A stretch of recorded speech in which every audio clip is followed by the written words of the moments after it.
problem. How you doing, sir? The reason I'm stopping you... Judge Williams. Gotcha. And I don't... Why did you stop me? You had your cell phone in your hand. I was not on my phone. In what state of West Virginia, you cannot have a handheld cell phone? You're never on yours, right? Okay, I don't understand why you're yelling at me. You're never on yours. Why are you yelling at me, sir? I said you're never on yours. Why are you yelling at me? I'm not yelling at you. Yes, you have been.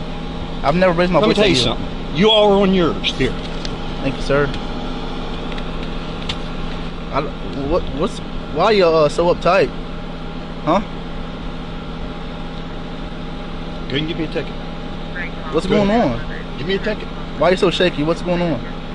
I'm irritated because you pulled me over for no reason. You had your cell phone in your hand. I picked up my cell phone because I had it lost. Okay. I pulled it up here and I had my hand on it here. Okay. To put it in here. You know the law, you saw. though. You know the law. So what? What if I have a cup in my hand?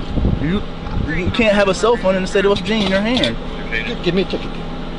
Write me a ticket. I just don't understand why you're... Go give me a ticket. Write me a ticket. And I'll take it up to the town office and I'll go to trial. Give me a ticket. Go ahead. It's ridiculous what you're doing. How is it ridiculous? It's ridiculous. That you had your cell phone in your hand. Because you all have yours. I've seen it many times. Y'all have yours and you don't get pulled over. And don't tell me it's on official business. I hear your cases every day in court. Okay, what's that mean? Give me a ticket. Give me a ticket. Give me a ticket. I'm really irritated about this whole... Go ahead and give me a ticket. But why are you being like this to me? I've never done nothing to you in my whole life. You just pulled me over for no reason. Because you had your cell phone in your hand. Pulled me over for no reason. You had your cell phone. Okay.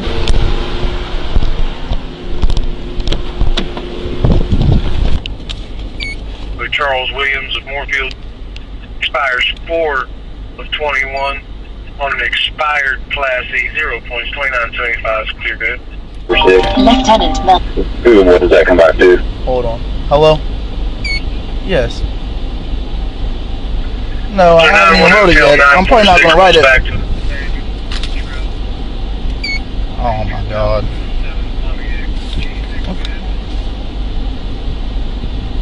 Okay, well he's literally just screaming at me and everything else. For no reason. Okay. I've tried. He's just screaming at me. And then he said that he reviews or looks at our cases every day and we do wrong, blah blah blah blah. So. Alright. Okay, bye.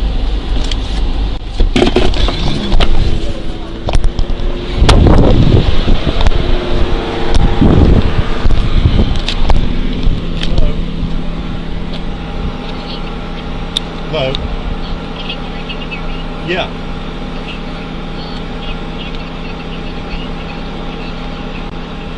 You can write me a ticket or not, I don't care. I'll take it up to town. We'll go to a trial, buddy. That's fine with me. And I tell you what, the next time I see any of you on the phone, I'm stopping right there and call the state police. Any of you. Okay. This is how I had my phone. I reached down and got it under my seat. I pulled it up here and I was driving like this. I was not talking on it. You can look. You can look when you pulled me over. See whether I was on my phone. Why are you being like this? I'm being it because I've seen this enough. And I'm tired of it. Here you go. Here's your license, registration, proof of insurance. Give it to me. Let me have my license now. Also, you need to go get your license up to date because they're expired, okay?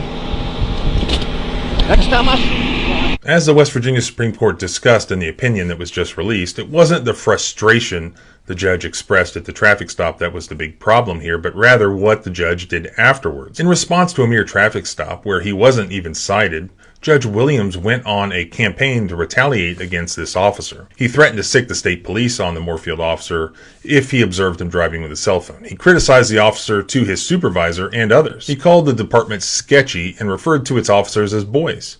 He called them piss poor and sloppy. He called them a bunch of thugs, harassing innocent, hardworking people. He accused the officer of possible drug use and referenced a prior unrelated administrative suspension that the officer received, stating that he shouldn't have been reinstated. The judge later called the prosecuting attorney and said that the officer should not be on the police force. According to the findings in the record, the judge discussed the possibility of reinstating unrelated criminal charges against the officer. So let me point this out. If the judge had knowledge that a local police officer was a bad guy who was endangering the public and endangering the Constitution, why did he not do something about it before this interaction? If there's a bad cop endangering the peasants, the high and mighty judge doesn't care because it doesn't concern him. But when he's about to get a minor ticket for a cell phone infraction, all breaks loose. Again, I first exclusively obtained the body cam footage via a FOIA request from that police department. YouTube delivered judgment in the court of public opinion, and now the rest is history. The Supreme Court, as of yesterday, finalized the whole thing by issuing a published opinion. The big takeaway from me was that the judge raised a First Amendment defense.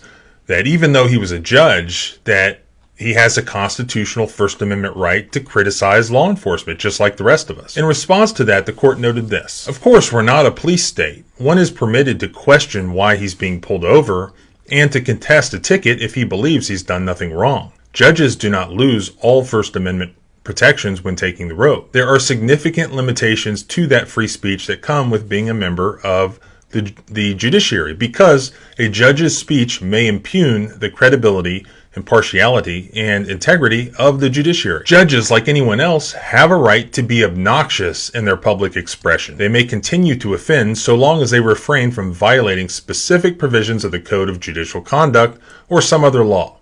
And for that reason, protected speech not addressed by the Code of Judicial Conduct, no matter how obnoxious or offensive, is addressed through the ballot box, not disciplinary proceedings. Had the judge's conduct been limited to loudly contesting whether Officer Johnson read the cell phone statute correctly, we might agree with his position consistent with that prior case, and would defer to the voters in his district to judge his conduct. But the facts of this case invite a starkly different analysis, because the actions of the judge cannot be understood to be only in his capacity as an accused. He stepped out of the shoes of an accused, contesting a stop, and into the shoes of a judge upon identifying himself as Judge Williams and repeatedly invoking his office on the evening of July 11th. Calling Officer Johnson's supervisor during the stop can only reasonably be interpreted as coercive, and the calls made thereafter were a blatant invocation of his office. In short, the judge's conduct was not an invocation of his rights as an accused to challenge a ticket he thought he didn't deserve, but rather an invocation of an abuse of the prestige of his office. The judge improperly invoked his office, employed coercive tactics in contacting various public officials that evening, and suggesting that he might change his rulings in cases in retaliation for the traffic stop. Further, his comments could be interpreted as an attempt to have Officer Johnson fired in retaliation for the stop. Multiple rules of the Code of Judicial Conduct were violated. The Judicial Hearing Board previously recommended a suspension of 1 year, with 3 months of that suspension to be served without pay, and the remaining 9 months to be stayed so long as the judge complied with an agreement. The Supreme Court here yesterday instead opted for what they called a more harsh sanction, which was for the judge to be suspended for 6 months without pay, compliance with a monitoring agreement for a period of 2 years, a formal censure, a fine of $5,000, as well as to pay the costs of the proceedings against him. One thing you have to keep in mind is that the voters in West Virginia elect judges that they want to elect. The Supreme Court does not get to remove those elected judges. They can only suspend them, which happened here. But as we saw with the family court judge that I'm suing, we also elect our state legislature, and they do have the power to remove bad judges through impeachment. Is that something that could happen here? If not, I wonder if the voters in that district will reelect the judge. Do the voters ever have any idea what they're doing when they vote in judicial elections anyways? Perhaps they need to start paying attention, and videos like these can help make that happen. Remember, freedom is scary. Deal with it. And I'll see you next time.